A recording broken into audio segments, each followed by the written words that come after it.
واحدة ورابط واحد وثانيتين بس، ده كل اللي بيحتاجه الموضوع عشان خاطر تحويشة عمرك تتبخر. تخيل معايا السيناريو ده، يومك ماشي عادي جدا، فجأة بتوصل لك رسالة على موبايلك: مبروك فزت معانا بجايزة 5000 جنيه مقدمة من البنك بتاعك. او يمكن رسالة من النوع اللي هو بيخد تحذير عاجل: رصدنا محاولة دخول مشبوهة لحسابك وهيتم تجميده خلال 24 ساعة، عشان خاطر تأمنه لازم تدوس على الرابط ده فورا. او رسالة جات لك من المرور: انت عليك مخالفة فلانية، دوس على الرابط ده عشان تعرف المخالفة. سواء قلت ايه ده انا هكسب، في الحالتين عقلك بياخدك لرد فعل تلقائي، بتدوس على الرابط من غير ما تفكر. اللحظه اللي صباعك بيلمس فيها الشاشه دي بتكون بايدك فتحت الباب لاسوأ كابوس ممكن تعيشه. حسابك البنكي اللي فيه كل مليم شقيت فيه بيتحول فجاه لصفر، كل مدخراتك، احلامك، ومستقبل عيلتك، كل ده بيختفي في اقل من دقيقه. دي مش قصه خياليه ولا مشهد في فيلم، ده فخ متقن جدا جدا ومدروس بيقع فيه الاف من الناس كل يوم، الناس اللي فاهمه في التكنولوجيا والناس اللي مش فاهمه، ويمكن يكون حد من قرايبك او صحابك وقع فيه.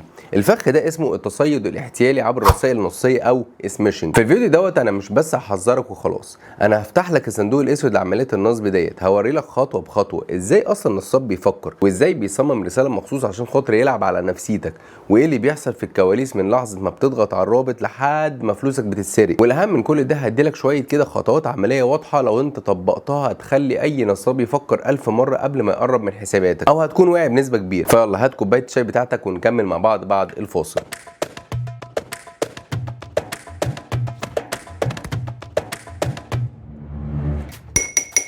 الاول برحب بيكم في برنامج قهوه الاقتصاد، وانا معاكم محمد عسال مقدم البرنامج، ويلا بينا نخش في الموضوع. علشان تحمي نفسك من اي نصاب لازم تفهمه الاول، تعرف سلاحه ايه اللي بيدور في دماغه. والنصاب الالكتروني ده نصاب ذكي جدا جدا، سلاحه مش مسدس ولا سكينه، سلاحه هو الهندسه الاجتماعيه. المصطلح ده ممكن يبان كبير ومعقد، لكن ببساطه معناه فن التلاعب النفسي. النصاب مش بيخترق موبايلك بقوه تكنولوجيا، لا، هو بيخترق عقلك انت الاول، بيخليك انت اللي بتديله مفتاح الخزنه بايدك وانت فاكر ان انت بتعمل الصح. النصاب بيلعب على غريزتين اساسيتين عند كل البشر: الطمع والخوف، مفيش اختيار تالت. اي رساله نصب لو انت حللتها هتلاقيها بتضرب على وتر من الاثنين دول. بتجيلك رساله شكلها مغري جدا: عميلنا العزيز تهانينا، بمناسبه مرور 10 سنين على تاسيس البنك رقمك كسب معانا 10000 جنيه، عشان تستلم جايزتك فورا حدث بياناتك من خلال الرابط ده خلال ساعه. ايه اللي بيحصل في دماغك ساعتها؟ كلمات زي تهانينا، كسبت جايزه فوريه، بتخلي هرمون السعاده اللي هو الدوبامين يضرب في السماء. عقلك بيركز على المكسب اللي هو ممكن ان انت تاخده، ويبدا يتجاهل اي علامه استفهام. فكره ان انت تكسب فلوس من الهوا دي بتعمي عينك مؤقتا، والنصاب بيضيف جمله كده زي خلال ساعه عشان خاطر يخلق عندك احساس الاستعجال وما يدكش فرصه تفكر او تسال حد، هو عايزك تتصرف بسرعه وباندفاع. السيناريو الثاني ويمكن يكون اخطر، وهو سيناريو الخوف او التهديد اللي لازم تلحقه. بصراحه السيناريو ده بيعتمد على الخوف. بتجيلك رساله بتقول لك تنبيه امني عاجل: رصدنا محاوله سحب 5000 جنيه من حسابك في مكان غريب، لو مش انت اللي عملت العمليه دي لازم توقفها فورا بالضغط على الرابط لتاكيد هويتك. او رساله ثانيه: عزيزي العميل، عليك مخالفه مريه ب 2000 جنيه لتجنب مضاعفه المبلغ وايقاف الرخصه، سدد فورا من خلال هذا الرابط الرسمي. هنا اللعبه النفسيه مختلفه خالص. النصاب بيضرب على وتر حساس جدا: خوفك من خساره، الخوف من ان فلوسك تتسرق، او ان انت تقع في مشكله قانونيه. عقلك بيدخل في حاله طوارئ وتفكيرك كله بقى لازم احل المصيبه دي حالا. كلمات زي عاجل، فورا، تجنب الايقاف بتخليك تتصرف من غير ما تحلل. انت مش بتفكر في مصداقيه الرساله، انت بتفكر بس ازاي توقف الخساره اللي الرساله دي زرعتها في دماغك. النصاب عارف كويس جدا ان الانسان تحت ضغط الخوف بياخد قرارات مش منطقيه. طيب ازاي تفرق ما بين الرساله الحقيقيه والفخ؟ في شويه علامات حمراء واضحه جدا، لو انت ركزت فيها ثانيه واحده بس هتكتشف اي محاوله نصب. اول واهم علامه الرابط نفسه. البنوك والجهات الحكوميه الكبيره بتتجنب تماما ان هي تستخدم روابط مختصر زي بيتلي او 10 URL. روابطهم بتكون واضحه وباسم الجهه، زي مثلا bankname.com.eg، او لو لقيت الرابط شكله غريب او مليان حروف وارقام ملهاش معنى، او حتى اسم البنك مكتوب فيه غلطه املائيه زي مثلا CIB-EG.com، هو المفروض CIB-EG.com، فهو بيلعب على الفروقات الصغيره اللي انت ما تاخدش بالك منها دي. فده فخ نسبته 100% ان انت ممكن تقول لك ما هو ده فعلا CIB. العلامه الثانيه: طلب معلومات حساسه، ودي قاعده ذهبيه احفظها زي اسمك. البنك بتاعك مستحيل يطلب منك الباسورد او الرقم السري الفيزا او الثلاث ارقام اللي هم على ظهر الكارت اللي هم CVV، او كود التحقق اللي بيجي لك في رساله OTP عن طريق اي رابط او رساله او اي مكالمه. انت بس بتستخدم البيانات دي لما بتكون بنفسك بتشتري حاجه او بتدخل على التطبيق الرسمي. اي حد يطلب منك البيانات دي يبقى نصاب. العلامه الثالثه: نبره الرساله. رسائل البنوك الرسميه احترافيه وهاديه، لكن رسائل النصب دايما بيبقى فيها مبالغه، يا مبالغه في الاغراء مبروك كسبت ملايين، يا مبالغه في ان انت يخوفوك، حسابك هيتقفل حالا. اللغه نفسها ممكن تكون ضعيفه او فيها اخطاء املائيه، او حتى بقى بالذكاء الاصطناعي دلوقتي مبقاش فيها الغلطات دي، بس البنك مؤسسه كبيره وصعب ان هو يبعت رساله فيها مبالغه او فيها غلطه. اخر علامه بقى الرقم المرسل، اللي هو اللي بيجي لك منه رسائل البنك، بتلاقي كده رقم فوق كده مثلا CIB NBE الكلام ده كله، مش بتجي لك من رقم موبايل عادي، لا هي بتجي لك من رقم اللي هو بيتبعت لك عليه كل معاملاتك وكل حاجتك، يعني هو بيبقى كانها متجمعه في مكان واحد. ورغم ان النصابين احيانا بيعرفوا ينتحلوا اسم البنك، لكن لو الرساله دي جات لك من رقم شخصي عادي امسحها فورا من غير تفكير. بمعرفتك الاسلحه النفسيه دي والعلامات الحمراء ديت، انت كده قطعت نص الطريق، بقيت قادر تبص الرساله وتفك شفرتها وتعرف اذا كانت بجد ولا فخ منصوب. عشان الصوره تبقى اوضح ونحس بالخطر بجد، خليني احكي لكم حكايه ممكن تكون حصلت او بتحصل دلوقتي مع حد نعرفه، هو عم عادل. عم عادل الراجل في اواخر الخمسينات، موظف مجتهد واب ل3، حياته كلها شغل وتعب عشان يوفر لبيته حياه كريمه. كل قرش بيحوشه عم عادل بيشيله في حسابه في البنك. الحساب ده مش مجرد رقم، ده تحويشه عمره، فلوس جهاز بنته الكبيره، مصاريف جامعه ابنه، والجمعيه اللي هو داخل عشان خاطر يغير عربيته. الحساب ده بالنسبه له هو هو الامان بتاعه. في يوم حوالي الساعه 11 الصبح مثلا، وعم عادل غرقان في الشغل، موبايله نور برساله. المهم عم عادل فتحها، لقى مكتوب البريد المصري: تم تسجيل مخالفه مروريه على سيارتك رقم س ي ن 1 2 3 4 مثلا بقيمه 1850 جنيه، برجاء السداد الفوري لتجنب سحب الرخصه، او علشان تدفع 50% من قيمه المخالفه خلال ساعه. للدفع والاستعلام بتدوس على الرابط اللي تحت. قلبه طبعا اتقبض. اول حاجه فكر فيها 1850 جنيه، ليه؟ انا عملت ايه على الصبح؟ انا اصلا ما عملش مخالفه. وبعدين بص على رقم عربيته لقاه هو. هنا النصاب لعب على اول لعبه ذكيه جدا، استخدم معلومه ممكن تكون متاحه عشان يدي مصداقيه لرسالته. عقل عم عادل الباطن قال له: طالما هم عارفين رقم عربيتي يبقى الموضوع بجد. القلق بدا يسيطر عليه. فكره سحب الرخصه دي لوحدها كارثه. شغله بيعتمد على العربيه، والمبلغ نفسه مش قليل اللي هو هيدفعه فجاه. كل همه كان ازاي يخلص من المشكله دي باسرع وقت. شاف كلمه للدفع او الاستعلام او الرابط اللي تحتها، عقله ترجمها ان ده الحل السريع والسهل. لو مخالفه هدفع نص ثمنها احسن ما ادفع الفرق كله. وبكل توتر داس على الرابط. قامت فاتحه له صفحه شكلها شبه الموقع الرسمي النيابه العامه، نفس الالوان نفس شعار الجمهوريه، شكلها رسمي ومقنع جدا. بتطلب منه للاستعلام عن المخالفه والسداد يرجى ادخال بياناتك. الخانه الاولى الاسم، الخانه الثانيه الرقم القومي، الخانه الثالثه وهنا بتبدا بقى الكارثه، بيانات بطاقه الدفع. طلبوا منه رقم الكارت ال16 وتاريخ الانتهاء واسمه اللي على الكارت. بعد ما داس تاكيد ظهرت له صفحه ثانيه بتقول له لتاكيد عمليه الدفع هيوصل لك دلوقتي كود سري من البنك على موبايلك، دخله في الخانه دي عشان خاطر تتم العمليه. كل الكلام ده عادي. وفعلا في نفس اللحظه وصلته رساله من البنك بتاعه. الرساله دي بتقول: كود التحقق لعمليه شراء اونلاين كذا. ومجرد ما هو داس الرقم ده فلوسه اتسحبت. وصباح الفل خلاص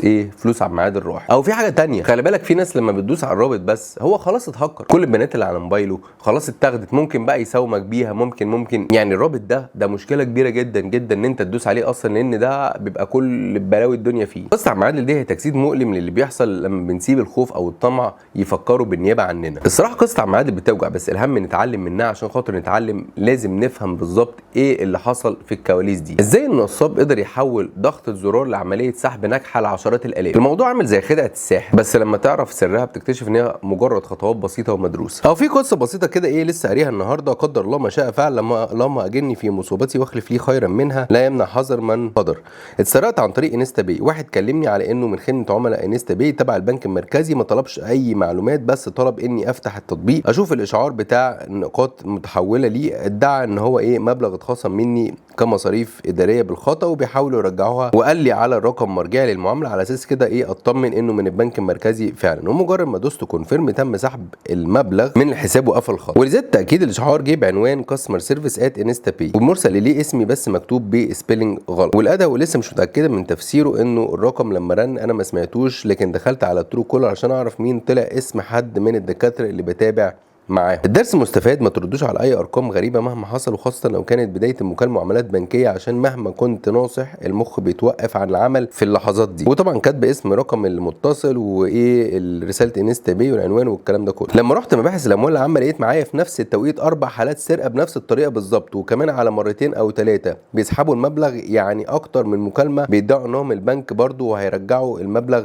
اللي اتسحب ويسحبوا زياده. والنهارده كلمني حد على انه البنك برضو بيقول لي: عندك علم حلم بتحويله امبارح تقريبا، كان عايز يكمل سرقه فقلت له رقمك مش تبع البنك وقفلت، وبرده ما كانش المفروض ارد، بس للاسف افتكرته شركه شحن وربنا يسترها. الصراحه انا عايز اقول لها في القصه ديت، هي الفكره ايه مش ان انت ترد على ارقام غريبه، الفكره ايه ان انت تبقي ناصحه. ارد عادي خالص، بس اي حد يطلب مني اي حاجه تبع البنك لا ما اعملهاش، ابقى انا اكلم الكول سنتر او انا ابقى انا اروح للفرع، لكن اهم حاجه ما اديش النصاب اي بيانات. انا لما باجي اعمل كده انا اكني بدي النصاب مفتاح الخزنه بتاعه البنك، والبنك هنا ما بقاش ليه دعوه. انت لما تدي النصاب الاو تي بي اللي هو الرقم بتاع الكريدت كارد مثلا، دي اخطر خطوه، وهي دي اللي بتفرق ما بين سرقه بيانات وسرقه فلوس بجد. النصاب دلوقتي معاه بيانات الكارت، فبيروح فورا على موقع تجاري كبير بيسمح بعمليات شراء بمبالغ ضخمه جدا، زي موقع مثلا بيبيع سبائك ذهب او اجهزه الكترونيه غاليه بره مصر، بيستخدم بيانات كارت عم عادل عشان خاطر يعمل عمليه شراء باكبر مبلغ ممكن في الحساب. وهنا بيجي دور نظام حمايه البنك اللي هو 3 دي سكيور. النظام ده بيطلب خطوه تحقق زياده، وهو انه يبعت كود سري 1 تايم باسورد او او تي بي على رقم موبايل صاحب الحساب. وعلى فكره والله معظم مواقع الاونلاين اللي هي بره مصر مش بتحتاج اصلا او تي بي، مجرد ان معاه رقم الكارت والثلاث الارقام اللي ورا في ظهر الكارت والاسم اللي على الكارت خلاص كده هيقدر يسحب براحته. وبالنسبه للبنك العمليه سليمه 100%. العمليه كلها من لحظه ما عم عادل داس على الرابط لحظه ما فلوس اتسرقت غالبا ما خدتش اكتر من 90 ثانيه. سرعه وذكاء، لكنها معتمده على غلطه واحده منه، وهي لو عم عادل كان وقف ثانيه بس وفكر كان المسرح ده كله انهار. ودلوقتي بعد ما عرفنا حكايه عم عادل المؤلمه دي وشرحنا الخدعه وشفنا قصه البنت اللي هي بتاعت انستا باي، جه اهم مصدر ازاي تبني سور حمايه حوالين فلوسك، ازاي تكون انت الصياد مش الفريسه. الموضوع مش محتاج تكون انت خبير تكنولوجيا، هو محتاج شويه وعي وتغيير في عادات بسيطه. وانا هنا الخص لك الموضوع في 4 قواعد ذهبيه، لو انت مشيت عليهم ان شاء الله اضمن لك ان انت هتكون في امان. وطبعا الضامن ربنا. القاعده الاولى، الشك هو صديقك الاول، وده كانوا بيعلموه لنا والله في البنك. لازم تبرمج عقلك على وضعيه الشك. اي رساله او ايميل او مكالمه تجيلك فجاه من جهه بتقول ان هي البنك او جهه رسميه وبتطلب طلب غريب او بتدي عرض ما يتصدقش، اتعامل معاها على انها نصب لحد ما يثبت العكس، مش العكس. اوعى تتعامل بحسن نيه. جات لك رساله بتقول لك كسبت جايزه، اسال نفسك انا اشتركت في مسابقه اصلا؟ غالبا لا. جات لك رساله بتقول لك عليك مخالفه، ما تخضش. جات لك رساله بتهددك بتجميد حسابك، ده مجرد تخويف عشان خاطر تتصرف بسرعه. طيب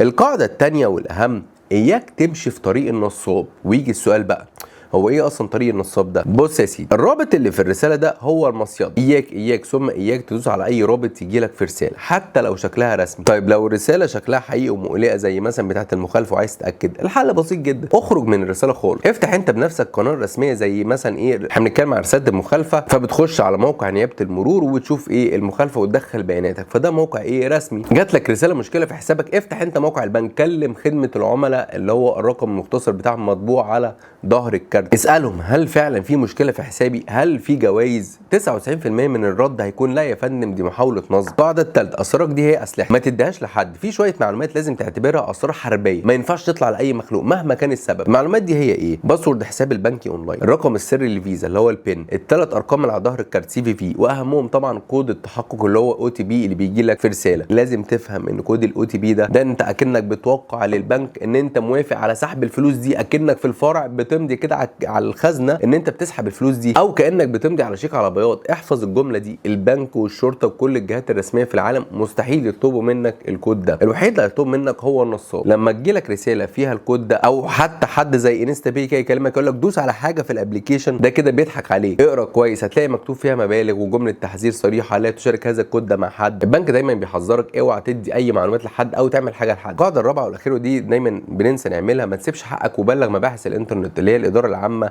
لتكنولوجيا المعلومات على الارقام بتاعتهم. الاداره دي بتتحرك بسرعه وممكن بلاغك يوقع عصابه كامله. ولو حصل اسوأ ولا قدر الله وقعت في الفخ ده، اتصرف بسرعه البرق فورا، اتصل بالبنك واطلب منهم يوقفوا الكارت بتاعك، ودي اهم خطوه عشان خاطر توقف اي سحب تاني. وغير باسورد حسابك البنكي اونلاين فورا، وراجع كل عملياتك وبلغ البنك باي عمليه غريبه. الحمايه من النصب الالكتروني مش معركه لمره واحده، دي حاله عايزه واحد فايق على طول. خلي القواعد دي جزء من تفكيرك وعلمها لاهلك خاصه كبار السن، لانهم للاسف بيكونوا الهدف الاسهل للنصابين. في النهايه العالم الرقمي اللي احنا بنعيش فيه ده عامل زي مدينه كبيره فيها اماكن مفيده وفيها شوارع ضلمه ومليانه نصابين، والاهم الدارك ويب. الدارك ويب ده وما ادراك ما الدارك ويب ده قصه. النصاب الالكتروني هو نصاب من نوع جديد، مش بيسرق محفظتك، هو بيحاول يسرق عقلك الاول. الخلاصه كلها في جمله واحده، لحظه شك واحده ممكن توفر عليك ندم العمر كله. قبل ما تدوس على اي رابط، قبل ما تدي اي معلومه، خد ثانيه واحده بس وفكر، ثانيه تشك فيها في الرساله ديت وتختار ان انت تحقق من من مصدر رسمي بنفسك. الثانيه دي هي اغلى من كل الفلوس اللي في حسابك. فلوسك مش مجرد ارقام، دي سنين انت تعبت فيها وشقيت، ودي خطتك للمستقبل وامان لاسرتك. ما تخليش طمع في جايزه وهميه او خوف من تهديد كذاب يضيع كل ده في لحظه واحده. انت اذكى من اي نصاب، بس انت لو استخدمت اهم سلاح عندك وهو ايه؟ عقلك، وان انت ما تثقش في حد. النهارده اتكلمنا عن رسائل النصب، بس تخيل النصاب في 2026 ما بقاش بس بيكتفي برساله، ده بقى بيقدر يكلمك في التليفون بصوت حد من اهلك مستنسخ مثلا بالذكاء الاصطناعي ويطلب منك تحويل فلوس فورا. ازاي بقى تكتشف الخدعه المرعبه ديت؟ ده اللي احنا هنعرفه في الحلقات الجايه على قهوه الاقتصاد. لو حسيت ان المعلومات دي كانت مفيده ليك ما تخليهاش تقف عندك. في الاف من الناس يمكن من اهلك واصحابك لسه مش عارفين حجم الخطر ده. اعمل شير للفيديو ده على الواتساب والفيسبوك وابعته لكل اللي تعرفه. كل شير ممكن يمنع كارثه تحصل لاسرتك. وما تنساش طبعا تشترك في القناه وتدوس على علامه الجرس عشان خاطر يوصل لك كل جديد، واشوفكم في فيديو جديد. شكرا ليك.